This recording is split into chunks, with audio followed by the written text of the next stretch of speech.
Hai semuanya, Assalamualaikum warahmatullahi wabarakatuh. Perkenalkan, nama saya Kartika Persada Cayaning Sekar. Pada kesempatan kali ini, saya akan memberikan edukasi kesehatan mengenai penyakit asma dan cara penggunaan obat yang benar. Nah, jadi apa itu asma? Asma merupakan salah satu penyakit kronis yang menyerang saluran pernapasan. Penyakit ini terjadi akibat adanya peradangan pada saluran napas, sehingga saluran napas menjadi lebih sensitif terhadap berbagai rangsangan. Ketika penderita terpapar faktor pencetus, saluran napas akan menyempit sehingga aliran udara keluar dan masuk paru-paru menjadi terganggu. Akibatnya, penderita akan mengalami kesulitan bernapas atau sesak napas. Asma dapat terjadi pada siapa saja loh, bisa terjadi pada anak-anak ataupun dewasa, dan dapat mempengaruhi kualitas hidup jika tidak dikendalikan dengan baik.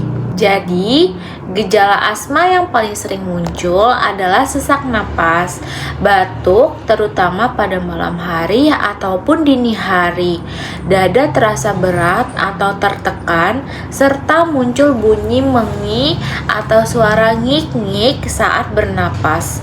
Gejala tersebut dapat muncul secara tiba-tiba dan tingkat keparahannya berbeda pada setiap orang.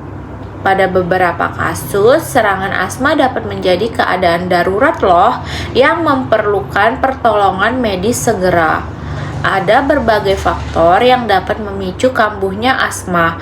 Faktor tersebut diantaranya adalah debu rumah, asap rokok, bulu hewan, serbuk sari bunga, udara dingin, infeksi saluran pernapasan, aktivitas fisik yang berlebihan, serta stres atau emosi yang tidak terkendali.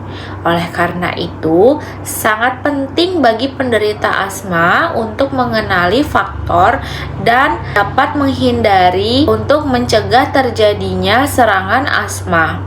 Dalam pengobatan asma, terdapat dua jenis obat yang umum digunakan.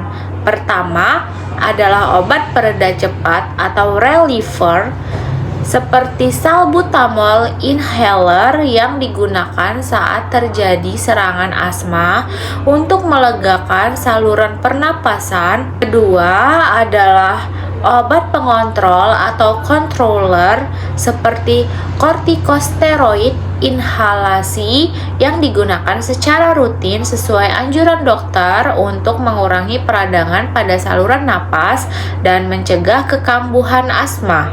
Penggunaan obat tersebut harus sesuai dengan petunjuk dokter atau tenaga kesehatan agar manfaatnya dapat diperoleh secara maksimal.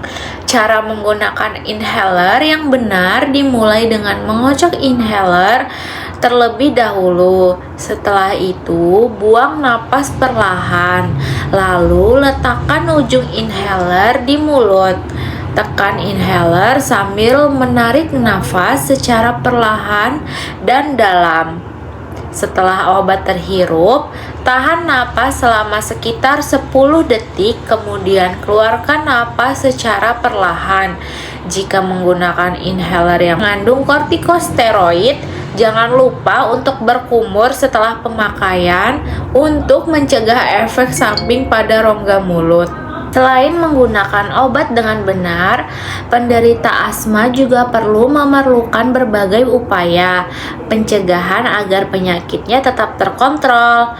Beberapa cara yang dapat dilakukan adalah menjaga kebersihan lingkungan rumah, menghindari paparan asap rokok, menggunakan masker saat berada di luar lingkungan yang berdebu, berolahraga secara teratur sesuai kemampuan, serta melakukan kontrol rutin ke fasilitas kesehatan.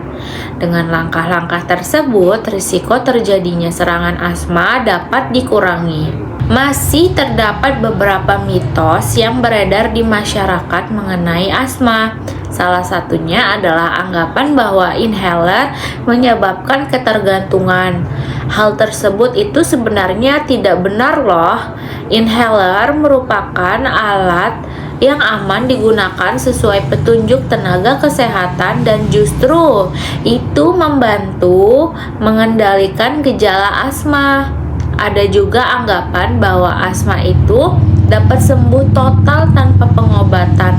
Faktanya, asma merupakan penyakit kronis yang umumnya tidak dapat disembuhkan sepenuhnya, tetapi dapat dikendalikan sehingga penderita tetap dapat menjalani aktivitas sehari-hari secara normal. Sebagai penutup, dapat disimpulkan bahwa asma adalah penyakit peradangan kronis pada saluran napas yang ditandai dengan sesak napas, batuk, dan mengi.